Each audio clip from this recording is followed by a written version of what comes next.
Government ने textile industry के लिए एक एक्सपोर्ट का टारगेट सेट किया है, वो भी नेक्स्ट 5 साल के लिए, और ये नंबर निकल के आता है $100 बिलियन। क्या ये नंबर अचीव हो पाएगा? इसमें रीजन में क्या क्या प्रॉब्लम है और प्लस इस नंबर को अचीव करने के लिए गवर्नमेंट क्या क्या प्लान बना रही है, ये सारी चीज़ों को इस केस स्टडी में हम समझेंगे। लेकिन सबसे पहले आप एक टूर कर लीजिए कि इंडिया की जो टेक्सटाइल इंडस्ट्री है वो कैसा काम कर रही थी और कैसा काम कर रही है। अगर हम टेक्सटाइल इंडस्ट्री की बात करें तो काफ़ी इसकी लॉन्ग हिस्ट्री रही है, इसीलिए अगर हम इंडिया की बात करें इसको जाना जाता था लैंड ऑफ ब्यूटीफुल फैब्रिक के नाम से, या फिर ये कहें टेक्सटाइल इंडस्ट्री के लिए, इंडस्ट्री की हम बात करें, इंडिया एक होम की तरह काम करता है, मतलब घर है जहाँ सब कुछ उनको मिल जाता है। Indian textile industry contribute about 2% to the India's GDP में, तो आप समझ सकते हैं एक अच्छे नंबर को कंट्रीब्यूट करती है। और as an industry it is second largest employer in the country after agriculture. बहुत सारे सेक्टर हैं, हर एक सेक्टर जॉब क्रिएट करता है, लेकिन सबसे ज़्यादा कौन करता है इंडिया की अगर हम बात करें, इंडिया के फॉर्म में एग्रीकल्चर, देन आफ्टर टेक्सटाइल, जिसकी हम आज के दिन बात कर रहे हैं। तो ऐसे में अगर ये सेक्टर बूम करता है, ये यहाँ से ग्रो करता है, तो जो अनएम्प्लॉयमेंट की जो कंडीशन है, जो बहुत सारी चीज़ें चल रही हैं, हर टाइम में रहता है, हर डिकेड में रहते हैं, हर क्वार्टर में रहते हैं, हो सकता है थोड़ा सा कम हो जाए, या फिर ये कह सकते हैं कुछ और नए लोगों को जॉब मिल सकती है। But there is a fact, India ने जो अपनी रैंकिंग है in the business of top garment exporter world की हम बात करें, उसे लूज किया है। मतलब ये है जस्ट डिकेड एगो, हम बहुत टाइम पहले की बात नहीं कर रहे, आज से 10 साल पहले 2010 की बात कर रहे हैं। India was the second largest exporter in the world. आप समझ लो टेक्सटाइल के फॉर्म में हम सारी चीज़ें बात कर रहे हैं। दूसरे नंबर पे इंडिया का नाम निकल के आता था, बट आज के दिन कहाँ है? छठे नंबर पे है। तो आप समझ पा रहे होंगे चीज़ें लूज हुई हैं। आज के दिन इंडिया छठे नंबर पर आता है in the list of the top garment exporter. तो मतलब ये है इंडिया लूज हुआ है तो कोई तो बड़ा होगा। इंडिया लूज हुआ है, दूसरे छठे नंबर आया है, तो कोई ना कोई बात तो रही होगी, कोई ना कोई प्रॉब्लम रही होगी इंडिया के साथ। और जो कंट्री आगे बढ़ी है तो उसके साथ कोई ना कोई एडवांटेज रही होंगी, उन चीज़ों को हम समझने की कोशिश करते हैं। किसी भी चीज़ को समझने के लिए एक अच्छा तरीका होता है कॉम्पिटिटिव एनालिसिस। तो ऐसे में हम इंडिया की टेक्सटाइल इंडस्ट्री को कंपेयर कर रहे हैं या फिर समझ रहे हैं, तो ऐसे में हमको किसी दूसरे कंट्री की टेक्सटाइल इंडस्ट्री के साथ कंपेयर करना पड़ेगा।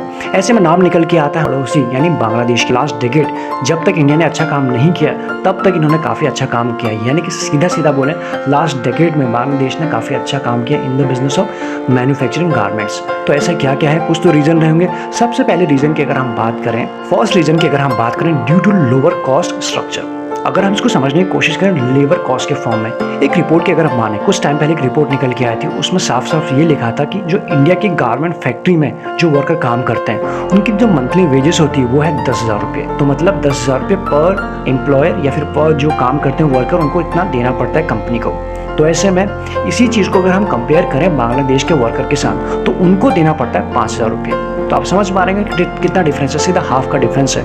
ऑल्दो ये बिल्कुल भी सही नहीं है वर्कर से कम दाम में काम करवाना, बट ये हम और आप डिस्कस कर सकते हैं, ह्यूमैनिटी की नज़र से देख सकते हैं। लेकिन कंपनीज को कोई फ़र्क नहीं पड़ता, उन्हें तो फ़र्क पड़ता है कि उन्हें कम दाम में प्रोडक्ट मिल सकता है, सो दैट उसको उस पर वो ज़्यादा मार्जिन देके मार्केट में सेल कर सके। तो ऐसे में हुआ क्या, बांग्लादेश में काम हो रहा था 5,000 रुपये में और इंडिया में काम हो रहा था 10,000 रुपये में। तो बांग्लादेश में मैन्युफैक्चरर था, उसने 5,000 रुपये में बना दिया और अपनी मार्जिन निकालने के बाद भी उसको अगर 8,000 रुपये में भी बेचा या 10,000 रुपये में बेचा, फिर भी वो इंडिया से सस्ते में ही मार्केट में आएगा।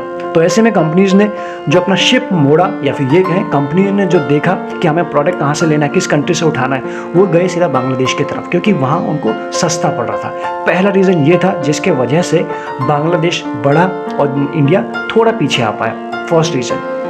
सेकेंड प्रॉब्लम की अगर हम बात करें, जिसका नाम है प्रोडक्टिविटी, या फिर ये कहें लैक ऑन द प्रोडक्टिविटी। अगर हम इसको कंपेयर करें, जो इंडियन वर्कर थे जो पर शिफ्ट वो बना रहे थे 10 से 12 पीसेस ऑफ गारमेंट ओनली, ठीक है, यानी कि इंडियन जो वर्कर थे वो प्रोड्यूस कर पा रहे थे 10 से 12 पीसेस।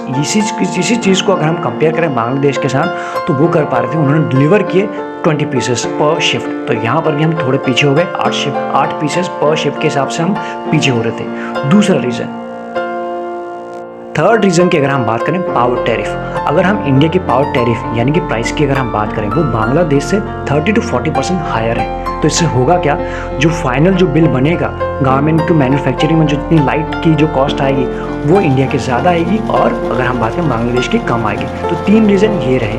3 कॉमन पॉइंट को हमने डिस्कस किया जो इंडिया और बांग्लादेश के बीच में एक ऐसा पॉइंट है जो इंडिया की खुद की प्रॉब्लम है, और जिसका नाम है कॉस्ट ऑफ फ्रेट। इसको आप इस तरह से समझ सकते हैं, लॉजिस्टिक का खर्चा। कोई भी कॉटन जो प्राइमरी ग्रोन होता है वो होता है गुजरात और महाराष्ट्र में। सीधा कॉटन से कोई ड्रेस तो बनेगी नहीं, उसके बीच में बहुत सारे प्रोसेस होता है। तो उस प्रोसेस को पूरा करने के लिए अब ये कॉटन जाता है तमिलनाडु, और तमिलनाडु में होती है स्पून। जैसे स्पून पूरी हो जाती है उसके बाद इसको शिप कर दिया जाता है वापस से राजस्थान के लिए।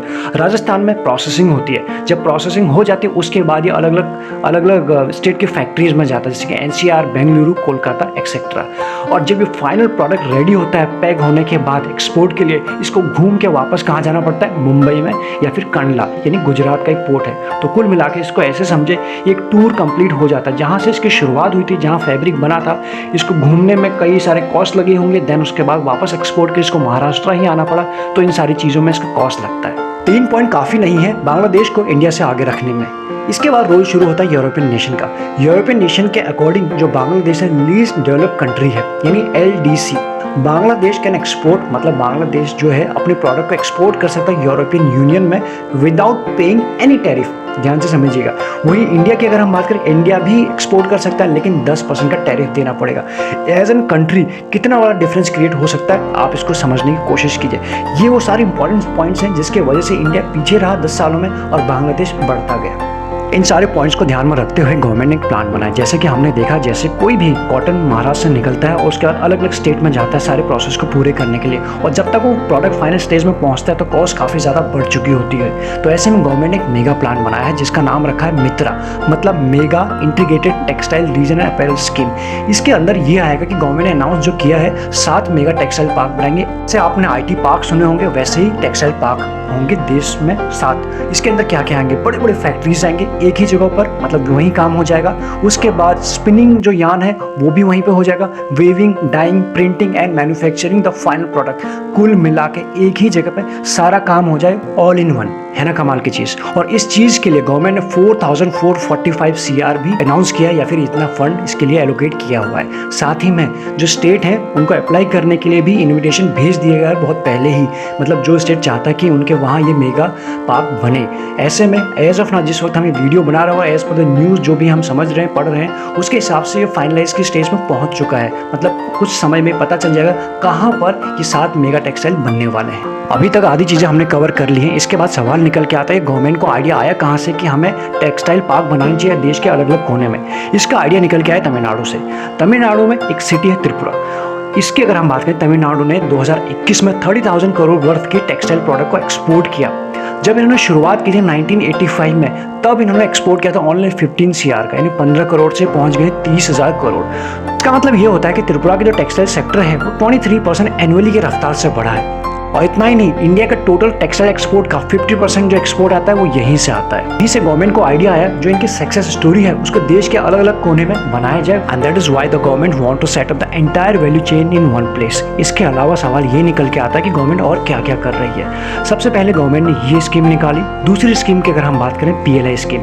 PLI स्कीम को हम कई बार डिस्कस कर चुके हैं पिछले साल, तो इसलिए वो उसको यहाँ डिस्कस करने का कोई पॉइंट है नहीं। इसके अलावा गवर्नमेंट काम कर रही है पावर टैरिफ के ऊपर, यानी कि सेंट्रल गवर्नमेंट का स्टेट गवर्नमेंट को कहना है कि आप जो पावर टैरिफ है उसके जो रेट है उसको पेमेंट के हिसाब से आप उसको लॉक कर दीजिए नेक्स्ट 15 साल के लिए।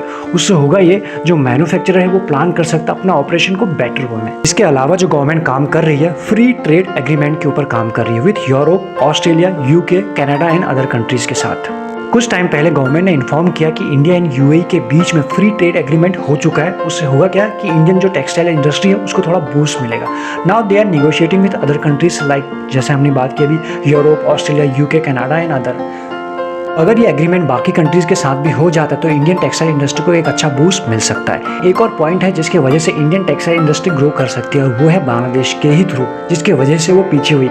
मतलब सीधा ये है कि 2026 में बांग्लादेश जो है वो LDC कैटेगरी से बाहर आ जाएगी। LDC मतलब लीस्ट डेवलप्ड कंट्री 2026 में ही खत्म हो जाएगा और सीधा बन जाएगा डेवलपिंग कंट्री। और जैसे ही डेवलपिंग कंट्री का टैग लग चुका होगा, ये जितने भी प्रेफरेंस अभी तक दिए जा रहे हैं बांग्लादेश को वो सारे छिन जाएंगे, प्लस जितने फ्री टैरिफ हैं वो भी खत्म हो जाएंगे।